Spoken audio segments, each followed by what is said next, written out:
Hai guys, thank you udah klik video ini. Jadi sekarang aku mau ajak kalian bahas soal desa di Nepal ya. Yang menurut aku ini miris banget karena sebagian besar masyarakatnya itu udah ngejual ginjalnya ke broker ginjal atau agen ginjal ilegal yang ada di sana. Sampai salah satu desa di Nepal itu sampai dikenal di media-media internasional itu dengan sebutan Kidney Village, artinya ya desa ginjal gitu ya, karena emang sebagian besar masyarakatnya udah ngejual ginjalnya. Apalagi nih ya, yang lebih mirisnya lagi itu alasan mereka ngejual ginjalnya gitu loh. Jadi ini ngejual ginjal bukan cuman alasan ekonomi, tapi ada alasan yang lebih miris lagi. Nah, jadi soal desa ginjal di Nepal, yuk kita bahas. Tapi ya bisa sebelum kita lanjut ke pembahasannya gitu ya, siapkan minuman dan cemilan kalian, siapkan juga posisi ternyaman menurut kalian kayak gimana. Kalau udah, langsung aja kita masuk ke pembahasannya.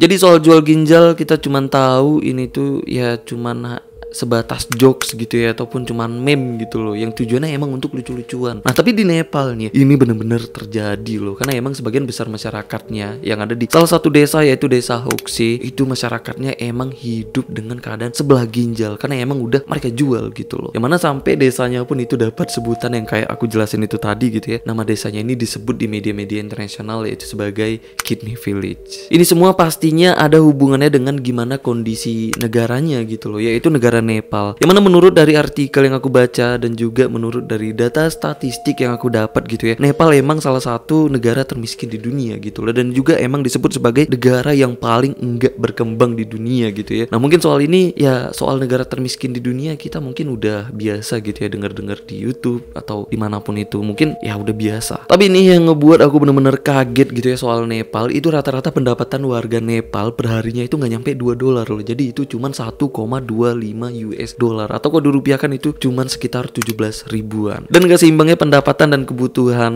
masyarakatnya gitu ya, yang ngebuat banyak warga di sana itu emang menderita di bawah garis kemiskinan gitu. Bukan cuma warga yang tinggal di lingkungan perkotaan, tapi gitu juga nih warga yang tinggal di wilayah pedesaan. Dimana kebanyakan warga yang tinggal di wilayah pedesaan, mereka kebanyakan bekerja sebagai petani yang hanya diupah itu rata-ratanya $1 per hari. Bukan cuma itu, tingkat buta huruf di Nepal juga menurut aku ini miris banget. Karena menurut UNICEF aja nih ya, total melek huruf di Nepal khusus untuk warga dewasa alias warga yang udah punya KTP itu mencapai 67,91%, yang artinya tingkat buta hurufnya itu masih sebesar 33%. Berarti ya lebih dari sepertiga masyarakat yang udah berusia dewasa di Nepal itu masih dalam keadaan buta huruf. Oke. Kalau kalian nganggapnya mungkin buta huruf di Nepal itu nggak gede, jadi perbandingannya dengan Indonesia ya. Jadi ini sama-sama negara dengan perekonomian berkembang, sedangkan Indonesia pun tingkat buta hurufnya itu cuma 6,44% gitu ya. Jadi perbandingannya kayak gitulah, sedangkan Nepal itu 33%. Gila banget sih menurut aku. Jadi ini emang perbandingan yang miris banget, padahal ini perbandingannya masih dengan Indonesia gitu loh, masih sama-sama negara berkembang. Dan ini semua aku jelasin ke kalian bukan bertujuan untuk menghina Nepal, enggak untuk merendahkan gitu, tapi itu emang fakta berdasarkan data gitu loh. Apalagi penjelasan itu emang ada hubungannya, bahkan kuat banget nih hubungannya dengan menu utama pembahasan kita, yaitu soal banyaknya warga desa di Nepal yang rela ngejual ginjalnya dengan harga murah. Bahkan ya harganya ini nggak cukup loh untuk ngebeli iPhone keluaran terbaru, kecuali kalau cukup ya boleh. Enggak. Jadi perdagangan ginjal di wilayah pedesaan di Nepal ini sebenarnya terjadinya ini udah lama banget ya, yang dimulai dari tahun 90-an gitu loh. Yang mana di sana emang ada kelompok broker ginjal atau semacam agen-agen yang emang nyari ginjal gitu ya dengan masyarakat yang ada di sana gitu loh. Yang mana broker ginjal ini juga itu memanfaatkan situasi masyarakat Nepal yang kayak aku jelasin itu tadi ya, yang emang hidup di bawah garis kemiskinan dan juga dalam keadaan buta huruf. Jadi agen ginjal di sana itu ngebeli ginjal dengan masyarakat desa Nepal itu ya dibeli dengan harga yang sangat-sangat murah gitu ya, karena mereka emang memanfaatkan situasi gitu loh. Apalagi masyarakat desa Nepal itu emang kebanyakan buta huruf yang kayak aku jelasin itu tadi, bahkan mereka nggak tahu loh fungsi ginjal itu sebenarnya untuk apa. Bahkan mereka emang nggak tahu apapun soal ginjal, termasuk harga yang harusnya diperdagangkan itu berapa. Jadi mereka benar-benar nggak tahu. Karena pendapatan rata-rata masyarakat Nepal perharinya yang kayak aku jelasin itu tadi yang emang kecil banget, jadinya mereka itu semuanya emang tergiur kalau mendengar $1.000 ditukarkan dengan ginjalnya. Dan yang lebih parahnya lagi, agen-agen ginjal di sana itu menipu masyarakat desa Nepal dengan bilang kalau ginjal itu cuman daging kembar yang ada di dalam tubuh manusia, dan manusia itu cuman butuh satu ginjal gitu loh. Jadi katanya ya kalau satunya diambil itu nggak bakal ngefek apa-apa ke tubuh manusia. Dan yang lebih parahnya lagi nih, broker ginjal itu juga bilang kalau ginjal manusia setelah diambil yang satunya itu bakal tumbuh lagi. Nah jadi dengan gampangnya masyarakat desa Nepal pun itu percaya gitu ya, karena mereka emang nggak tahu dan nggak ngerti apapun soal ginjal. Biasanya masyarakat yang udah setuju untuk ginjalnya diambil, biasanya mereka ini dibawa ke rumah sakit yang ada di India, tepatnya di kota Chennai gitu ya, dimana operasinya itu dilakukan di sana ya untuk pengangkatan ginjalnya.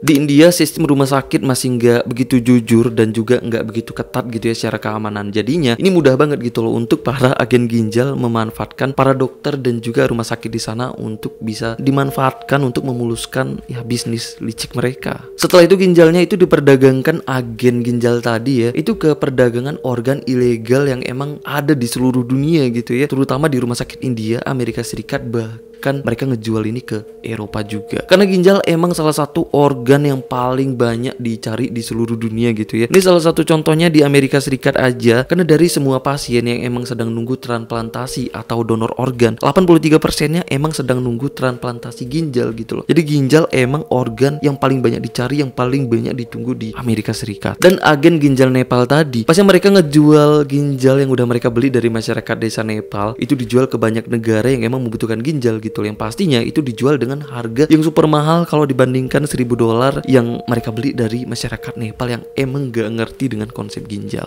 Karena yang tercatat setiap tahunnya ya, agen ginjal di sana itu bisa sampai menjual 7.000 ginjal tuh per tahunnya dari masyarakat pedesaan Nepal. Dan keuntungan yang mereka dapat pun ini gede banget. Ini bener-bener buat aku kaget gitu ya, karena keuntungan per tahunnya itu bisa mencapai 514 juta US dollar, bahkan bisa nyampe 1 miliar US dollar per tahunnya. Ini hitungannya bukan rupiah ya, ini US dollar. Jadi kalian hitung sendiri itu kalau dirupiahkan itu udah berapa gitu ya. Yang sedihnya nih, pemilik tubuh yang ngejual ginjalnya itu cuman ngejual ginjalnya seharga 1.000 US dollar.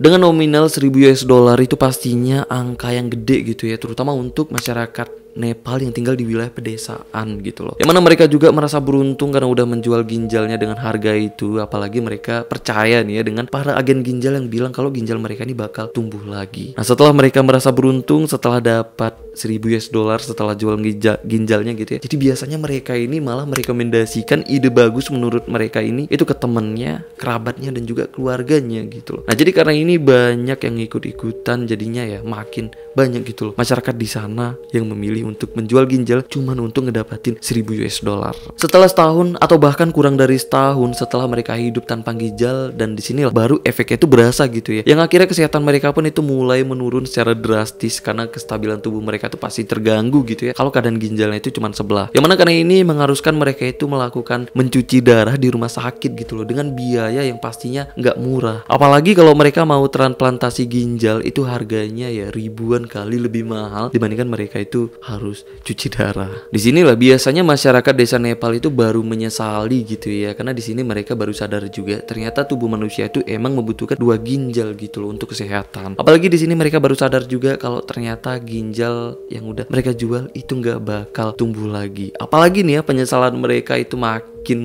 berasa lagi setelah mereka tahu ya kalau mereka mau melakukan transplantasi ginjal atau nambah ginjal itu harganya bener-bener mahal banget gitu ya, bahkan bisa nyampe ratusan ribu US dollar. Jadi di sini nih mereka ini baru nyesel, tapi sayangnya mereka nggak bisa apapun selain tenggelam di penyesalan mereka sendiri. Tapi anehnya perdagangan ginjal ilegal ini masih meresahkan gitu ya, masih terus meresahkan di Nepal. Bahkan ini udah dimulai dari tahun 90-an bahkan sampai sekarang loh. Karena selama puluhan tahun masih terus banyak warga pedesaan di Nepal yang rela menjual ginjalnya gitu ya, karena emang banyak mafia ginjal yang memanfaatkan situasi Nepal yang kayak aku jelasin itu tadi. Dan ini ada salah satu pengakuan dari salah satu warga desa Hoxi yang ada di Nepal, yang mana dia ini udah menjual ginjalnya sebelah gitu loh, yang bernama Kumari Sapkota. Dan di sini dia ini cerita, yang mana cerita ini bener-bener miris banget menurut aku. Karena Kumari ini yang kerjanya cuman sebagai petani jagung gitu ya, itu pun dia ini kerjanya di lahan orang lain gitu loh, dengan upah 1 US dollar per hari. Dengan keadaan kayak gini Kumari ini tergiur dengan tawaran si agen tadi gitu ya, yang mana agen itu menawarkan harga 700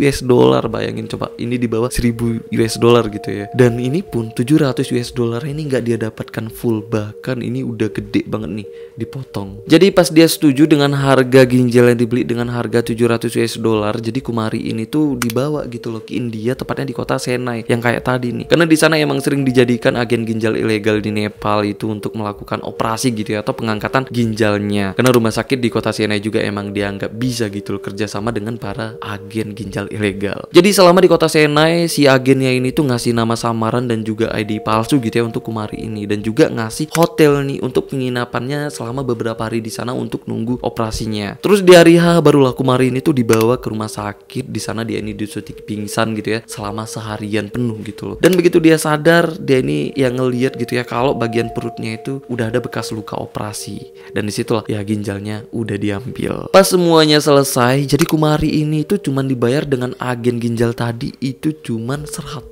US dollar gitu loh. Karena sisanya 600 US dollar itu udah dipotong, katanya ya itu untuk biaya penginapan, biaya obat-obatan, dan juga biaya operasinya. Nah jadi biaya operasinya ini ternyata ditanggung dengan si Kumari ini. Gila nggak? Jadi setelah dia kehilangan satu ginjal, dia ini cuma dapat bayaran 100 US dollar alias 1,4 jutaan tuh kalau dirupiahin. Sedih banget sih. Jadi harga yang dibeli agen ginjal ilegal di sana itu harganya memang bervariasi gitu ya. Jadi beda-beda gitu loh. Jadi mungkin itu tergantung dengan agennya. Mungkin ada agen yang tega gitu ya, yang kayak agennya si Kumari tadi, yang mana ginjalnya cuma dibeli atau uang dikasih ke dia itu cuma 100 US dollar. Dan banyak warga lainnya di desa Hoxi yang emang punya kisah yang kurang lebih sama gitu ya dengan kisah si Kumari tadi. Yang mana mereka ini emang sering banget ditipu dengan para agen ginjal ilegal yang ada di Nepal, terutama dengan iming-iming kalau ginjal mereka itu bakal tumbuh lagi. Dan sampai sekarang masih banyak katanya ya masyarakat di sana itu memang percaya gitu loh kalau ginjal mereka itu bakal tumbuh lagi. Terus soal hukum di sana kayak gimana? Kenapa kasus kayak gini yang emang udah meresahkan tapi emang sama sekali nggak kesentuh hukum? Nah jadi gini. Jadi di tahun 2007 ya Nepal itu udah ngeluarin undang-undang untuk larangan menjual ginjal gitu ya, dan juga larangan untuk menjual organ secara ilegal. Nah jadi sebenarnya ini emang ada larangannya gitu ya. Nah tapi faktanya dari tahun 90-an sampai sekarang kasus ini masih bener-bener nggak bisa loh diusut dengan kepolisian di sana. Pas aku nyari tahu nih ya penyebabnya ini sebenarnya apa, ternyata nih menurut dari artikel yang aku baca di sini, ini karena longgarnya aturan atau hukum itu karena emang lazimnya korupsi yang dilakukan pejabat dan pihak kepolisian di sana gitu loh dalam menanganin kasus perdagangan ginjal secara ilegal. Bahkan di situ pun disebutin kalau dokter-dokter di sana pun emang banyak yang nggak peduli gitu ya dengan sumpahnya gitu loh, alias banyak dokter yang emang nggak jujur. Soal reputasi kepolisian di Nepal, ternyata ya polisi di sana itu emang dianggap sebagai salah satu polisi terkorup, bahkan ini udah terkenal di seluruh dunia loh. Kan aku kepo kan kayak gimana sih polisi korup di sana. Nah jadi aku nemu penjelasannya itu dari berita ini dari berita BBC yang memberitakan kalau polisi di Nepal itu udah menggelapkan dana bantuan dari PBB atau dari pihak internasional sebesar 4 juta US dollar. Padahal itu dana bantuan dari PBB untuk Nepal yang tujuannya baik banget gitu ya, untuk memperkuat pertahanan Nepal yang dianggap rentan gitu loh, karena saat itu Nepal emang sedang dilanda perang saudara. Padahal baik kan tujuan PBB untuk Nepal, malah dikorup gitu loh. Jadi udah bisa ketebak kan kenapa kasus perdagangan ginjal secara ilegal di Nepal ini sampai sekarang masih subur banget gitu ya. Bahkan mafia-mafia di sana itu kayak, apakah karena kepolisian di sana emang berhadapan dengan mafia ginjal ilegal yang punya omset sampai 1 miliar US dollar per tahunnya? Bisa jadi. Soal penjualan ginjal di Indonesia, apakah di Indonesia ada kasus kayak gini juga? Jadi aku penasaran gitu kan, dan ternyata pas aku cari ternyata ada loh. Ini aku nemu artikelnya dari Vice yang mana di sini katanya ya di Indonesia itu banyak yang jual beli ginjal melalui grup Facebook gitu loh. Yang pasti ini ilegal juga, dan alasannya pun ini sama ya kayak di Nepal ya, karena masalah ekonomi. Jadinya orang-orang di sana itu milih untuk ngejual ginjalnya sebelah gitu ya dengan harga yang bervariasi banget, mulai dijual dengan harga 100 juta rupiah sampai 350 juta rupiah. Bahkan ada yang benar-benar mendesak membutuhkan ginjal, jadi ya dia rela ngebeli ginjal dengan harga 975 juta gitu loh. Ya jadi ini rupiah ya, bukan US dollar. Karena di Indonesia emang ada 150.000 pasien gagal ginjal yang emang butuh donor ginjal gitu loh, dan mereka nyarinya itu di grup Facebook. Nah, jadi aku penasaran kan, ini grup Facebooknya beneran ada apa gimana. Nah, pas aku cari ternyata beneran dong, aku nemu grup Facebooknya. Ini ya, nama grup Facebooknya PT Donor Ginjal Sesuai Prosedur Indonesia. Bahkan anggota grupnya pun ini banyak banget, nyampe 4,4 ribu gitu ya pas terakhir kali aku lihat. Jadi aku nggak tahu nih, ini ilegal apa legal. Pas aku lihat-lihat isinya, ternyata banyak loh orang-orang di grup ini yang nawarin ginjalnya. Salah satunya postingan ini, dan banyak lainnya lagi gitu ya. Kalau kalian mau baca-baca ke grup itu tuh banyak banget, beneran aku kaget sih. Intinya ternyata di negara kita juga ada, tapi sampai sekarang aku nggak tahu ya grup ini tuh ilegal apa legal gitu, aku nggak tahu. Tapi ya nggak sebrutal kayak di Nepal gitu ya, karena di salah satu desa Nepal yang bernama Desa Hoxie, emang sebagian besar masyarakat desa di sana tuh emang udah ngejual ginjalnya gitu loh. Apalagi ya broker ginjal di sana emang gila banget menurut aku gitu ya, karena emang membodoh-bodohi masyarakat desa di sana. Ya seenggaknya di Indonesia nggak sebrutal kayak gitulah. Oke lah, sampai sini aja pembahasan kita tentang desa ginjal yang ada di Nepal, yang menurut aku ini gila banget. Karena pertama kali aku ngebaca artikel tentang ini, aku kaget banget gitu loh. Karena pas pertama kali aku bacanya, oke ini kayak kalian juga harus tahu nih, aku bakal ceritain ke kalian gitu ya. Aku memang langsung mikir kayak gitu pas baca ini. Jadi menurut aku, ini kok bisa seru gitu ya menceritakan kayak gini. Tapi ngeri dan sedih juga sih. Oke lah, sampai sini aja. Aku Rizky Wadiono. Bye-bye.